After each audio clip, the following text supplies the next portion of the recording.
கொரிந்தியருக்கு, ஆகியா எனக்கு பிரியமான சகோதரரே. நல்லா கேளுங்க worship leader. ஒவ்வொரு வாட்டியும் நீங்க worship நடத்துறப்ப இந்த வசனத்தை நீங்க படிக்கணும். இந்த வசனத்தை படிச்சிட்ட பிறகு நீங்க worshipக்கே போகணும். புரியுதுங்களா? வேற எந்த வசனத்தை நீங்க படிக்க கூடாது.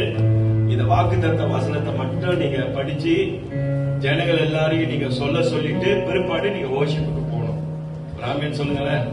அல்லேலூயா. சரி. ஆகிய எனக்கு பிரியமான சகோதரரே, பரவாயில்ல படிக்க வேணாம்.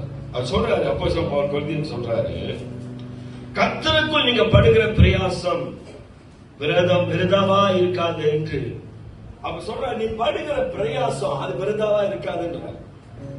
ரொம்ப அழகா ஆகிய எனக்கு பிரியமான சகோதரரே, ரொம்ப அழகா சொல்றாருல சகோதரரே, நீ படுகிற பிரயாசம் அது விரதமா இருக்காது அப்படின்றார்.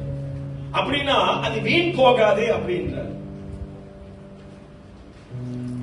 இன்னைக்கு நம்ம படுகிற ஒவ்வொரு பிரயாசம் எனக்கு கர்த்தர் சொல்றாரு அது விரதமா இருக்கு. அசையாதவர்களாயும் சொல்ற, நீ உறுதிப்பட்டவனா இருக்கிற, ரெண்டாவது அசையாதவனாவும் நீ இருக்கிற. அதை சொல்லிட்டு பிறகுதான் ஒரு வார்த்தை அந்த இடத்துல வைக்கிறாரு. என்ன வார்த்தை தெரியுமா? கர்த்தருடைய கிரியையில எப்பொழுது பெறுவர்களாய் இருப்பீர்களாக. அப்ப அவனுடைய கிரியைகள்ல நீ எப்பொழுதும் பெறுகிறவனா நீ இருக்கணும். அப்பதான் ஆண்டு சொல்றாரு, நீ படுகிற பிரயாசம் விருதாவா இருக்காதுன்ற. அல்லேலூயா. அவருடைய கிரியை சொல்லும் பொழுது அதனுடைய கிரிகைக்கு அர்த்தம் என்னது? அவருடைய செயல். அவருடைய செயல்ல நம்முடைய வாழ்க்கை எப்படி இருக்கணுமா? பெருகக்கூடியதா இருக்கணும். இதுதான் இந்த வருஷத்தினுடைய வாக்கு தத்துவம் கர்த்தர் நமக்கு கொடுத்திருக்கிறார்.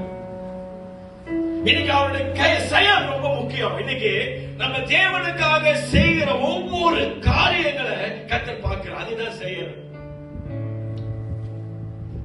கிரியை இல்லாத விசுவாசம் செத்தது. விசுவாசத்துல என்ன இருக்கணும்?